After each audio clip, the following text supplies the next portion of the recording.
Bismillahirrahmanirrahim. Innal hamdalillah nahmaduhu wa nasta'inuhu wa nastaghfiruh wa na'udzu billahi min shururi anfusina wa min sayyiati a'malina. May yahdihillahu fala mudilla lahu wa may yudlilhu fala hadiyalah. Wa asyhadu an la ilaha illallah wahdahu la syarika lah wa asyhadu anna Muhammadan 'abduhu wa rasuluh. Amma ba'd. Rabbi shrah li sadri wa yassir li amri wahlul 'uqdatam min lisani yafqahu qawli.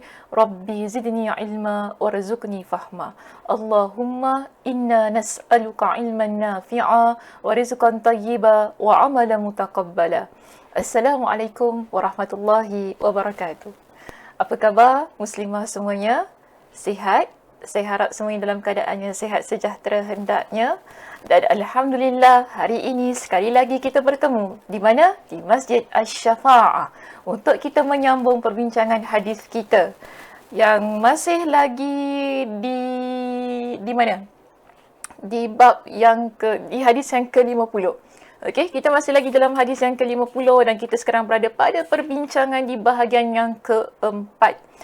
Dan kita akan masuk kepada subtopik yang baru untuk perbincangan pada hari ini. Dan perbincangan kita pada hari ini akan bermula daripada muka surat 440. Okey, dah bersedia? Macam mana? Boleh? InsyaAllah. Baik. Jadi pada muka surat 440 kita ada subtopik yang bertajuk di sini. Subtopik kita bertajuk ialah zikir disyariatkan dalam setiap keadaan. Saya ambil ini sebagai bahagian yang kedua. Kerana kalau masih ingat lagi pada perbincangan kita di minggu lepas. Okey, pada perbincangan kita di minggu lepas, kita ada membincangkan berkenaan dengan pelbagai macam rutin zikir. Pelbagai macam zikir yang rutin dalam sehari semalam. Iaitu zikir harian kita. Dan pada bahagian pertama, disebutkan di situ ialah berkenaan dengan solat. Yang kita laksanakan dianggap sebagai zikir. Kerana apa solat dianggap sebagai zikir? Kerana di dalam solat kita, di situ ada doa, ada kita baca ayat Al-Quran, kan? Surah yang kita baca, itu semua dianggap sebagai zikir. Jadi, kita dah selesai bincang tentang hal yang tersebut. Mereka yang terlepas, sila rujuk kepada video kita di minggu yang lepas.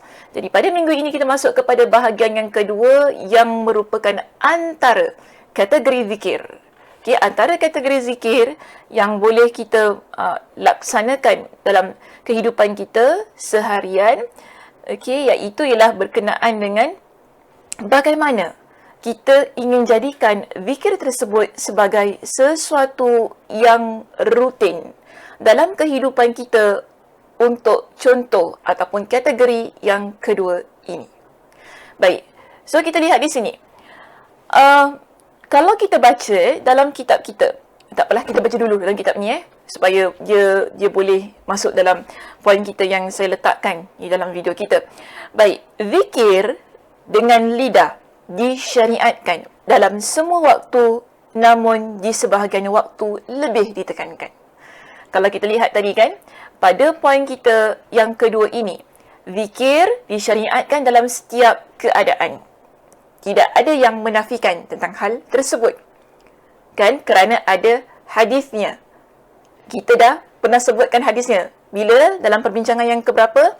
Perbincangan kita pada bahagian yang pertama. Nak tahu apa hadisnya? Rujuk balik dalam video kita yang pertama untuk hadis kita yang ke-50 ini. Jadi, statement ini ataupun kenyataan ini tidak ada yang boleh menafikan. Cuma dengan zikir yang kita gunakan dengan lidah yang disyariatkan dalam semua keadaan, tetapi ada masa-masa yang lebih ditekankan. Atau dengan kata lain, ada masa-masa yang lebih dianjurkan untuk kita berzikir kepada Allah. So inilah yang menjadi, kita panggil sebagai main kepada perbincangan kita pada hari ini. waktu yang ditekankan ataupun yang dianjurkan untuk kita berzikir kepada Allah Subhanahu Wa Taala. Baik, dan di antara yang ditekankan, ya, kita balik ya muslimah dalam paragraf kita yang kedua di sini. Di antara waktu yang ditekankan untuk berzikir kepada untuk berzikir padanya, itu pada waktu itu, adalah usai solat fardu. Apa maksud usai solat fardu? Maknanya selepas kita melaksanakan solat wajib kita, iaitu solat subuh, solat zuhur, solat asar, solat maghrib, solat apa? Isyak. Okey, dah habis tak lagi tak ada lagi. Okey, solat isyak. Jadi 5 ini adalah solat fardu kita. Maka waktu yang ditekankan untuk kita berzikir ialah selepas kita melaksanakan solat fardu kita. Okey.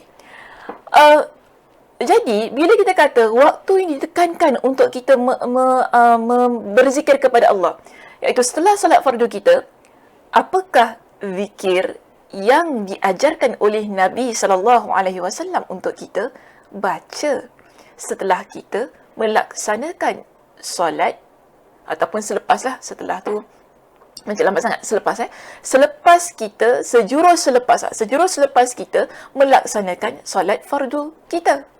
Okey, sejurus kita melaksanakan solat fardu kita. Baik, kalau kita lihat, ya, dalam kitab kita ini diberikan antaranya yang mana dia kata di mana ditekankan untuk berzikir setiap usai solat fardu sebanyak 100 kali. Okey, sebanyak 100 kali berupa tasbih, tahmid, takbir dan juga tahlil. Okey, kita tasbih, tahmid, takbir dan juga tahlil. Dan di sini saya datangkan kepada muslimah semua antara zikir yang dianjurkan untuk kita baca sebanyak 100 kali itu kan, iaitu berkenaan dengan tasbih, tahmid, tasbih 33 kali, tahmid 33 kali, takbir 34 kali, yang mana keseluruhan jumlahnya menjadi 100. Jadi ini adalah zikir yang ditekankan ataupun yang dianjurkan untuk kita baca selepas kita melaksanakan solat fardu. Di mana dalilnya? Dalilnya terdapat dalam hadis yang diriwayatkan oleh Imam Muslim, iaitu apa kata Nabi SAW berkenaan dengan tasbih 33 kali, tahmid 33 kali dan juga takbir 34 kali. Nabi kata di dalam hadis ini, mu'aqibatun la yakhibu qailuhunna aw fa'iluhunna.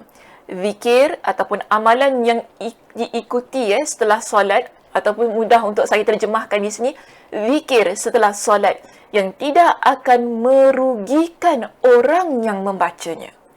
Aw fa'iluhunna, atau orang yang melakukannya. Apa kata Nabi dalam hadis ini? 33 tasbihah. 33 tasbih, iaitu apa? Subhanallah. Kita zikir Subhanallah 33 kali. Seterusnya Nabi kata apa di sini? Wa 33 tahmidah. 33 tahmid.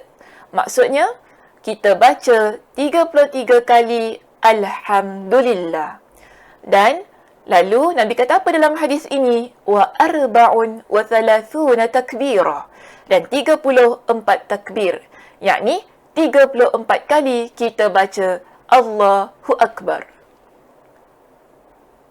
Jelas ya? Okey. Pada setiap kali selesai solat fardu.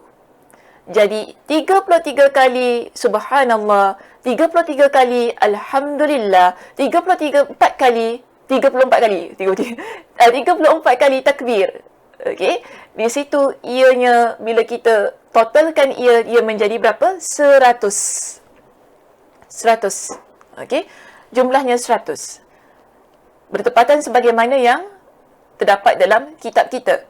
Sebab dalam kitab kita tidak dinyatakan apa dalilnya. Cuma disebutkan saja 100 kali yang berupa tasbih, tahmid dan juga takbir. Okey, jadi di sini saya datangkan dengan hadisnya supaya jelas kepada kita di mana letak anjuran itu. Okey, di mana letak anjuran itu? Iaitu terdapat di dalam hadis yang diriwayatkan oleh Imam Muslim, yang mana ia merupakan sesuatu yang disebutkan oleh Nabi sallallahu alaihi wasallam. Jadi setelah kita melaksanakan solat fardu kita, maka cantik bila kita beramal dengan zikir ini. Beramal dengan zikir ini, iaitu mengucapkan tasbih 33 kali, tahmid 33 kali dan juga takbir 34 kali. Okey, supaya apa? Kita mendapat manfaat menjadi insan yang sentiasa lidahnya basah dengan zikrullah. Lebih-lebih lagi setelah kita melaksanakan ataupun seusai ataupun selepas sejurus kita melaksanakan solat fardu kita yang 5 waktu. Baik muslimah. Seterusnya kita lihat dalam kitab kita di sini disebutkan di situ dianjurkan pula berzikir setelah 2 solat fardu yang tidak ada solat sunnah setelah keduanya. Tadi kita bincangkan tentang 5 waktu. Pada 5 waktu, solat fardu kita ada 5 waktu: subuh, zuhur, asar, maghrib dan juga isyak. Dan disebutkan dalam kitab kita ini, dianjurkan pula berzikir setelah 2 solat fardu yang tidak ada solat sunnah setelah keduanya, iaitu solat subuh dan juga solat asar. Ini kita panggil ia sebagai zikir pagi dan petang. Kita baca zikir pagi dan petang bila? Setelah kita solat subuh dan setelah kita solat asar. Betul atau tidak? Kan? Betul. So di sini dianjurkan, maknanya kedua-dua waktu yang dianjurkan untuk kita lebihkan lagi lah zikir kita ialah pada kedua-dua waktu solat fardu itu tadi, iaitu sejurus selepas kita menunaikan solat fardu subuh kita dan juga solat fardu asar kita. Baik, kita teruskan pembacaan kitab kita di sini. Dianjurkan pula berzikir setelah 2 solat fardu yang tidak ada solat sunnah setelah keduanya, iaitu solat subuh dan solat asar. Berzikir disyariatkan setelah solat subuh hingga matahari terbit dan juga setelah asar hingga matahari terbenam. Okey, jadi 2 waktu ini disebutkan sebagai waktu yang amat dianjurkan untuk kita berzikir, atau dengan kata yang lebih mudah lah, yang biasa kita dengar, zikir pagi petang. Apa dalilnya yang mengatakan 2 waktu ini merupakan waktu yang paling dianjurkan untuk kita berzikir kepada Allah Subhanahu Wa Taala? Maka di sini muslimah kita boleh rujuk sebagaimana yang juga saya lampirkan di dalam slide kita, di dalam video kita ini, iaitu rujuk surah Al-Ahzab pada ayat yang ke-42 dan juga surah Taha pada ayat 130. Dalam kitab kita juga ada dinyatakan dengan surah dan ayat yang sama. So, kita lihat di sini. Kedua waktu ini adalah waktu siang yang paling utama untuk berzikir. Dan inilah sebabnya Allah Ta'ala memerintahkan untuk berzikir, mengingat dan menyebutnya pada kedua waktu ini dalam sejumlah tempat dari Al-Quranul Karim. Maknanya di sini, kita tak kata dianjurkan untuk berzikir pada kedua waktu ini dengan saja-saja muslimah. Tetapi dianjurkan untuk kita berzikir pada kedua-dua waktu ini adalah kerana ianya adalah perintah Allah Subhanahu Wa Taala yang Allah muatkan dalam Al-Quranul Karim. Dan antara ayatnya ialah surah Al-Ahzab. Sila rujuk di situ Kalau tidak ada kitabnya, boleh buka Al-Quran. Okay, boleh bersama-sama dengan saya untuk kita lihat di mana apa kata Allah Subhanahu Wa Taala berkenaan dengan zikir pada pagi dan petang ini. Dalam surah Al-Ahzab pada ayat yang ke-42, apa kata Allah? Wasabbihuhu bukratan wa asila. Dan bertasbihlah kepadanya di waktu pagi dan petang. Okey, bertasbihlah kepadanya di waktu pagi dan petang. Secara jelas Allah sebutkan dalam ayat ini pagi dan petang. Baik, Seterusnya kita lihat kepada ayat yang kedua yang menjadi dalil kepada kita kenapa kita perlu berzikir pada pagi dan petang. Maka di sini Allah Subhanahu wa taala dalam surah Taha pada ayat yang ke-130, apa kata Allah dalam ayat ini? Wasabbih bihamdi rabbika qabla tulu'i syamsi wa qabla ghurubiha. Yang mana maksudnya, dan bertasbihlah dengan memuji Rabbmu sebelum terbit matahari dan terbenamnya. Sebelum terbit matahari dan terbenamnya. Baik, tentang ayat ini ya muslimah, jika kita rujuk pada pentafsiran Imam Ibn Kathir rahimahullah di dalam kitab beliau, tafsir Ibn Kathir, beliau ada menyebutkan tentang pentafsiran untuk ayat itu tadi kan. Wasabbih bihamdi rabbika qabla tulu'i syams wa qabla ghurubiha. Dikatakan maksud qabla tulu'i syams iaitu sebelum terbit matahari ialah solat subuh. Okey, solat subuh. Dan maksud wa qabla ghurubiha ialah solat asar. Okey, solat asar. Sebagaimana disebutkan di dalam Sahih Al-Bukhari dan Sahih Muslim dari Jarir bin Abdullah Al-Bajali radhiyallahu an. Dan hal ini apa yang diucapkan ataupun apa yang ditafsirkan oleh Imam Ibn Kathir rahimahullah di dalam kitab beliau itu mempunyai sokongannya daripada hadis Nabi SAW, yang mana Nabi SAW jelaskan kepada para sahabat berkenaan dengan kedua-dua waktu itu tadi, iaitu solat subuh dan juga solat asar. Baik, di sini Imam Ibn Kathir mengatakan bahawasanya beliau petik daripada hadis yang diriwayatkan oleh Imam Al-Bukhari dan juga Imam Muslim. Okey, maaf ya.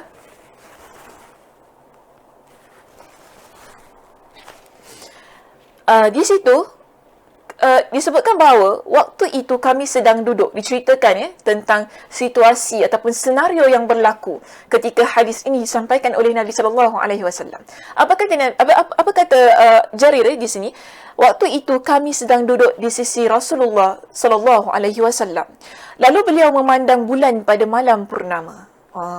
Duduk-duduk kan, melihat bulan purnama di atas langit. Kita tak nyanyilah, tak nyanyi macam lagu P.Ramlee ke apa kan, tidak. Tapi di sini Nabi SAW bersama dengan para sahabat pada masa itu sedang duduk, kemudian melihat bulan purnama di atas langit.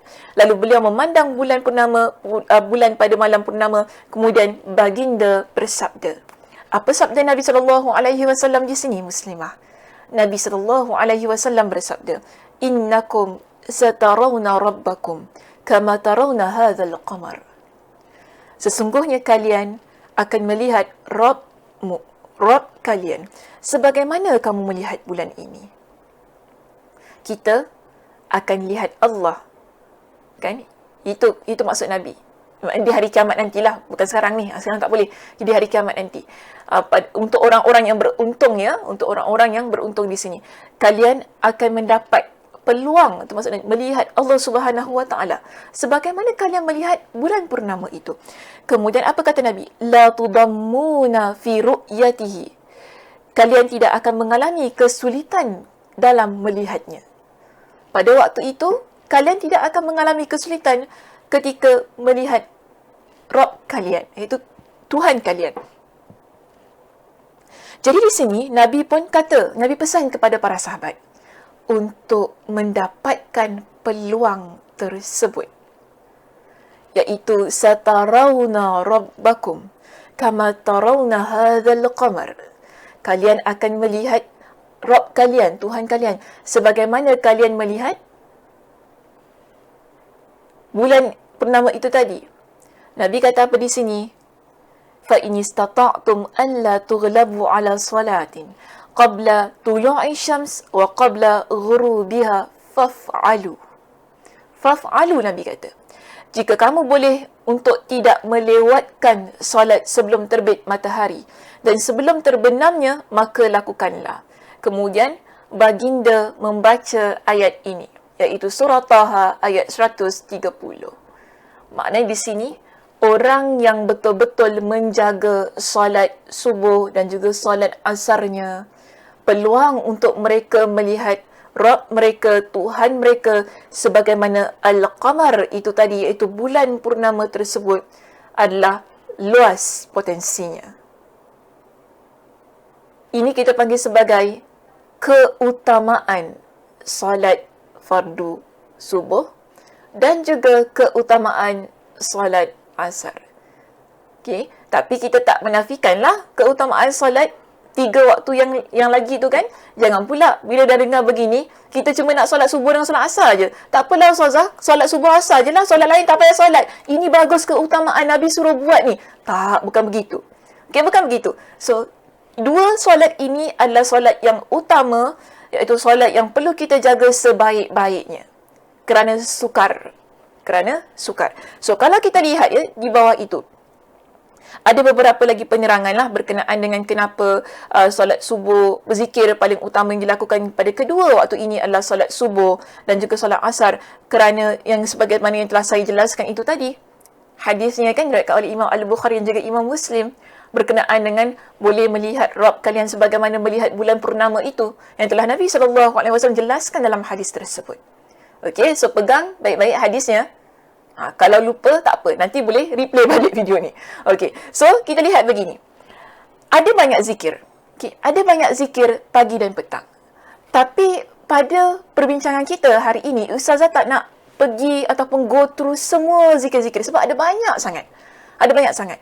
Boleh cuba rujuk, carilah kitab ataupun buku yang telah disusun oleh para ulama kita berkenaan dengan zikir pagi dan petang. Cuma di sini saya nak kongsikan 2 zikir yang kebiasaannya dibaca pada waktu pagi dan petang. Jadi antaranya pada zikir kita, yang pada zikir pertama yang ingin saya kongsikan di sini ialah berkenaan dengan Subhanallahi wa bihamdi.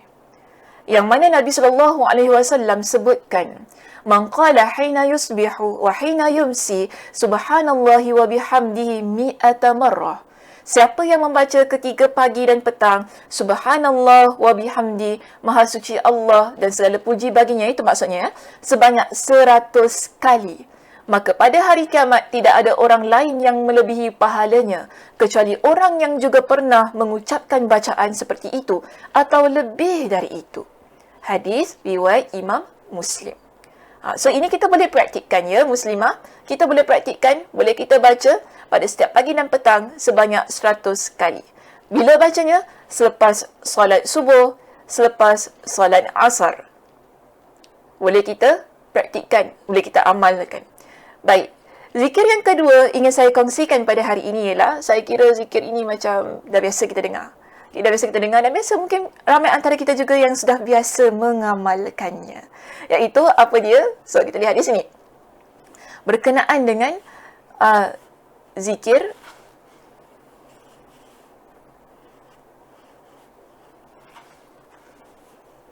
sekejap ya.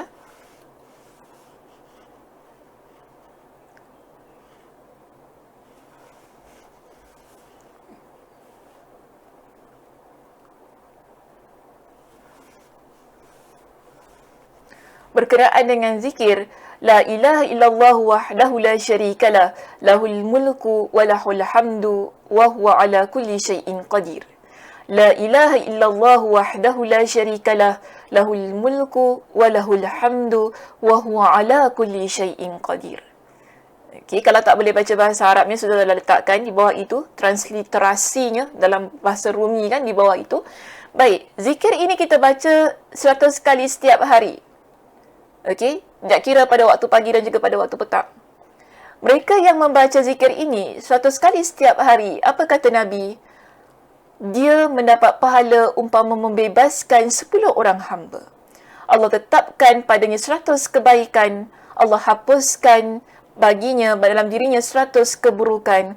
Dan orang yang membaca zikir ini 100 kali setiap hari, Allah Subhanahu wa Ta'ala memberikan perlindungan kepadanya dari gangguan syaitan. Di mana dalilnya? Ini dalilnya. Panjangnya di situ, tapi saya tak nak baca. Yang penting 100 kali bila kita baca, bila kita baca zikir itu tadi dalam sehari, sebagaimana yang Nabi SAW sebutkan dalam hadis ini, fi yaumin mi'ata marrah, pada satu hari, setiap hari 100 kali, maka pertama Allah Subhanahu wa taala kan kanat lahu adla ashri riqabin. Allah Subhanahu wa taala berikan kepadanya pahala sebagaimana membebaskan 10 orang hamba. Wa kutibat lahu mi'atu hasanah. Dan Allah Subhanahu wa taala berikan kepadanya 100 kebaikan, tuliskan kepadanya 100 kebaikan. Wa muhiyas anhu mi'atu sayyi'ah, dan dihapuskan pada dalam dirinya 100 keburukan. Wa kanas lahu hizran minasyaitan yaumahu zalika hatta yumsiya. Okey, dan pada orang itu Allah Subhanahu wa taala akan berikan perlindungannya daripada godaan syaitan. Tidak ada yang lebih baik amalnya dari orang yang membaca doa ini kecuali seseorang yang dapat lebih banyak mengamalkan, itu membaca zikir ini. Hadisnya adalah hadis riwayat Imam Al-Bukhari. Jadi ini ya muslimah antara zikir yang boleh kita baca, untuk kita amalkan pagi dan petang. Okey, kita baca yang boleh kita amalkan pada pagi dan petang. So, saya harap perbincangan kita pada hari ini dapat memberikan motivasi kepada diri kita sebagai seorang muslimah untuk sentiasa menjadikan zikir rutin dalam kehidupan kita. Bila zikir itu menjadi rutin dalam kehidupan kita, jangan lupa, hati kita akan hidup, hati kita akan tenang. Dan sentiasa berusaha untuk mengamalkan zikir-zikir yang Nabi SAW ajarkan, terutamanya zikir pagi dan petang. Kerana ada banyak manfaat. Cuma di sini sempat saya kongsikan hanyalah 2 sahaja zikir yang sempat untuk saya kongsikan. Tetapi boleh cuba cari buku yang telah disusun. Bagi saya ada banyak sangat kitab-kitab yang telah disusun oleh para ulama yang mengumpulkan zikir pagi dan petang beserta dengan dalilnya. Di mana letak dalil itu? Apa kata Nabi untuk orang yang mengamalkan zikir-zikir tersebut? Okay, umpamanya bismillahilladzi la yadurru ma'asmihi syai'un fil ardi kan wala fis sama. So itu dah biasalah. Sebab tu saya tidak kongsikan dalam perbincangan kita pada hari ini. Okey muslimah, itu sahaja untuk hari ini. Okey, mudah-mudahan dalam perbincangan yang sedikit ataupun ringkas ini kita semua mendapat manfaat dan sentiasa ingin berzikir kepada Allah Subhanahu wa taala. Hingga kita bertemu lagi pada perbincangan kita yang berikutnya, masih lagi dalam hadis yang sama, iaitu hadis kita yang ke-50. Saya tutup kuliah kita pada hari ini dengan tasbih kafarah. Subhanakallahumma wa bihamdika asyhadu an la ilaha illa anta astaghfiruka wa atubu ilaik. Assalamualaikum warahmatullahi wabarakatuh.